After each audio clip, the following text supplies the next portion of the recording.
আজকে সর্বশেষ যে বিষয়টি নিয়ে আলোচনা করব তা হলো আল্লাহর উপর সম্পূর্ণ ভরসা রাখবেন। তবে কেউ কেউ এই কথা বিশ্বাস করতে চান না যে আল্লাহ তাদের কথা শোনেন কিংবা শুনবেন। এর কারণ হচ্ছে তারা অনেক দিন যাবৎ জীবন সংঘর্ষে লিপ্ত। এক সময় তাদের ধারণা হয়ে যায় আল্লাহ তাদের কথা শুনছেন না, তাদের চিন্তা করেন না, তাই তারা আল্লাহর কাছে দোয়া করছেন না, অনীহা প্রকাশ করছেন। প্রথমত এই কথা মনের ভিতরে গেঁথে ফেলুন যে আপনি আল্লাহর কাছে সবচেয়ে বড় পুরস্কার পাবেন। জানেন কি পুরস্কারটি কি? ক্ষমা। এই পুরস্কারের মর্ম বুঝেন বা না বুঝেন, আল্লাহর কাছ থেকে ক্ষমা পাওয়া অনেক বড় পুরস্কার। আল্লাহ যদি আপনাকে কিছু দেওয়ার ওয়াদা করেন তাহলে সেটি অনেক বড় পাওয়া। ধরুন আমার সন্তানদের মধ্যে একজন সন্তানের কোনো একটি কাজের জন্য আমি অত্যন্ত নারাজ হয়েছি। সে যে কাজটি করেছে তা ভুল কাজ। আমি রেগে গিয়ে তাকে বকাঝকা করতে লাগলাম, এই কাজটি তোমার করা উচিত হয়নি, তুমি এভাবে বলতে পারো না, আমার বিশ্বাস হচ্ছে না তুমি এই কাজটি করছো, ইত্যাদি ইত্যাদি। বকা খাওয়ার পর ছেলে তার রুমের দিকে গেল কাঁদতে কাঁদতে।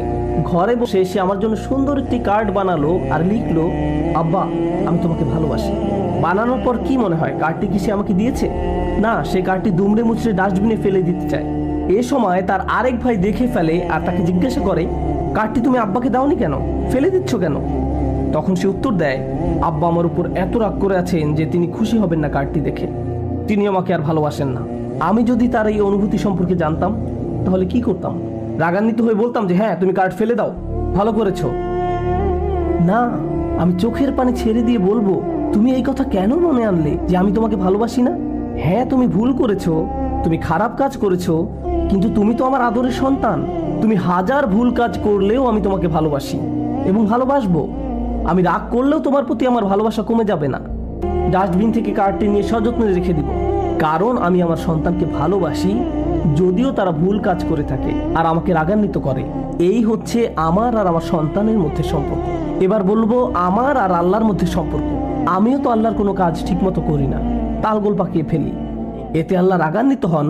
কিন্তু তিনি কখনো আমাকে বকাঝকা করেননি, আমাকে আকস্মিক বজ্রপাত দিয়ে শাস্তি দেননি, তিনি তো আমাকে দোজখের আগুনে ছুঁড়ে ফেলে দেননি, আমার হার্টবিট বন্ধ করে দেননি।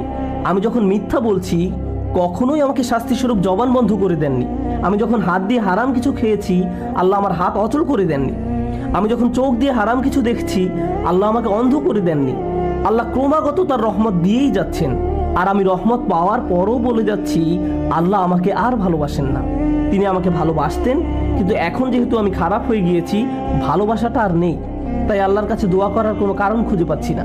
মনে রাখবেন আল্লাহর মতো কেউ আপনাকে ভালোবাসবে না। আপনার সন্তানের প্রতি ভালোবাসার অংশ, সন্তান আর বাবা মার প্রতি ভালোবাসার অংশ হলো আল্লাহ প্রদত্ত ভালোবাসার কিঞ্চিত অংশ, যা আমাদের হৃদয়ে আল্লাহ ভরে দিয়েছেন।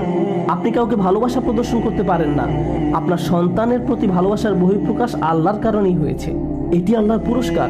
চিন্তা করুন যদি আল্লাহর দুইটি সৃষ্টির মধ্যে ভালোবাসার পরিমাণের ব্যাপকতা এত অল্পের মধ্যেও এত বেশি হয়, তাহলে আল্লাহর ভালোবাসার ব্যাপকতা কত বড় আর কত গভীর। এই ব্যাপারে কারো মন্তব্য শুনবেন না। যারা এটা দৃঢ় বিশ্বাস করে আল্লাহ আর তাকে ভালোবাসেন না, এক্ষেত্রে ইন্ধনদাতা হচ্ছে শয়তান। শয়তান এই কথাটি বিশ্বাস করে। শয়তান আল্লাহর কাছে ক্ষমা চায় না, কারণ সে তার শাস্তি মাথা পেতে নিয়েছে। আপনিও যদি আপনার জন্য মেনে নেন তাহলে আপনি কার পদাঙ্ক অনুসরণ করছেন সেটা একবার চিন্তা করে দেখুন। আদম আলাইহিস সালাম জান্নাতে ছিলেন, জান্নাতের মতো আরামদায়ক স্থান আর কি কোথাও আছে? তিনি যখন ভুল করে ফেললেন আল্লাহ তাকে শাস্তিস্বরূপ পৃথিবীতে পাঠিয়ে দিলেন।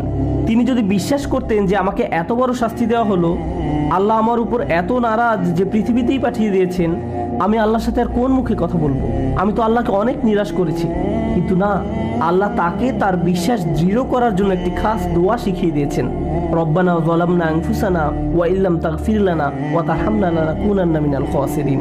হে আমাদের রব, আমরা নিজেদের উপর অন্যায় করেছি, আর যদি আপনি আমাদের ক্ষমা না করেন এবং আমাদেরকে দয়া না করেন তবে অবশ্যই আমরা ক্ষতিগ্রস্তদের অন্তর্ভুক্ত হব।